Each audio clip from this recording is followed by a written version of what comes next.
In an earlier video, I shared some things I love about our straw bale house. One is how it has motivated me to experiment with natural finishes. And the natural finish I've used most is clay paint. In this video, I'll share how I make my own, rather than buying expensive commercial brands. These 3 books have inspired my experiments with natural finishes, including plasters, stains, and paints. They have a lot of important tips that go far beyond what I can present here. In the description below, I'll detail the actual recipes I use and also discuss a few variations. I did a lot of experimenting on a small scale before committing to larger projects, and urge others to do the same. I use 5 ingredients for clay paint: fine clay, marble dust, flour paste, pigment, and water. First, a few words about the ingredients. We could use clay from our land. We've already used a lot of it in the thick plasters on most of our walls. But I want a finer, more neutral colored clay for my paint. Besides, our yaks took over our best clay pit as a mud wallow, so that clay is no longer so pure anymore. I've found it easiest to buy kaolin clay, readily available from craft shops. Kaolin clay comes in various natural colors, but I'd like to play around with my own pigments, and that's easiest if the base clay is light and neutral, so I just go with white. Marble dust. Some fine gritty material is needed in the first layer of clay paint to help it adhere to plaster. We do have a wonderful source of sand on our property that we used for our earthen plasters. But like our clay, it's too coarse for paint. You could also use mica, but I use marble dust, a byproduct of the marble industry. It's a neutral color and blends and adheres beautifully. Pigments.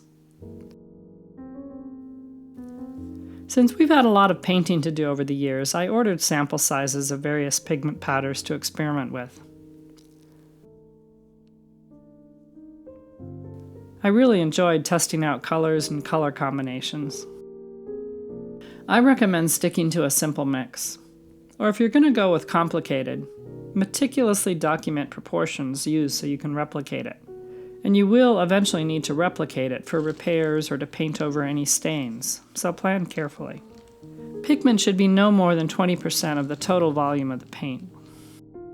Flour paste is simple. It's white wheat flour and water cooked into a paste. I'll include a recipe for it in the description. The white wheat flour is whisked into cold water. Then that slurry is whisked into a larger amount of boiling water, then cooked for a few minutes until it becomes thick and a bit translucent.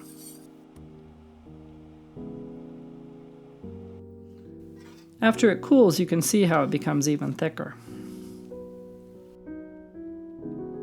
I've used clay paints on all of our earthen plaster walls.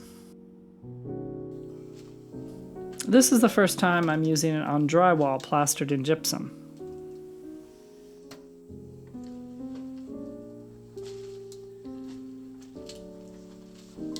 I'm making the first coat here, which includes the marble dust so it can adhere to the plaster. I add water in small increments to get the consistency I want.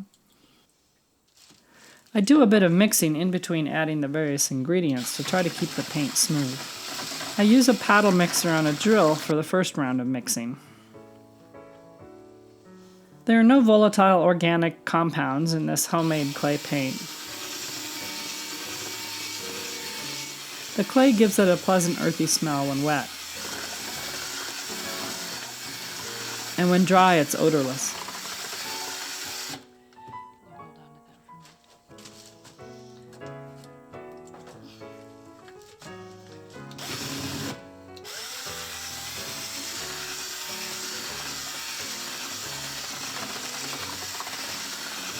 For the final mixing, I use an immersion blender.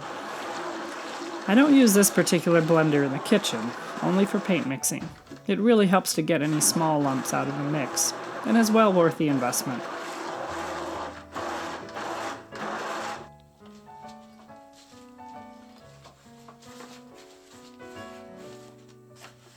I apply the mix just as I would store-bought paint.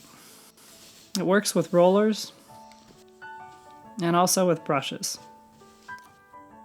The second and final coat is simply flour paste, clay, and pigment. One downside to clay paint is that it's not washable unless you apply some sort of top coat. The upside is that it's very easy to repaint over any dirt or chip spots. That's one reason why you need to keep track of the amount of pigment you originally used, so you can replicate your paint color. I've used a ceiling top coat in a few select areas. For example, on this deep shelf and window seat in our living area, I used a top coat of boiled linseed oil thinned with solvent.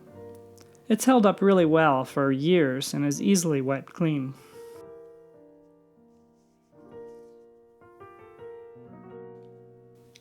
Please let me know in the comments if you've experimented with clay paints.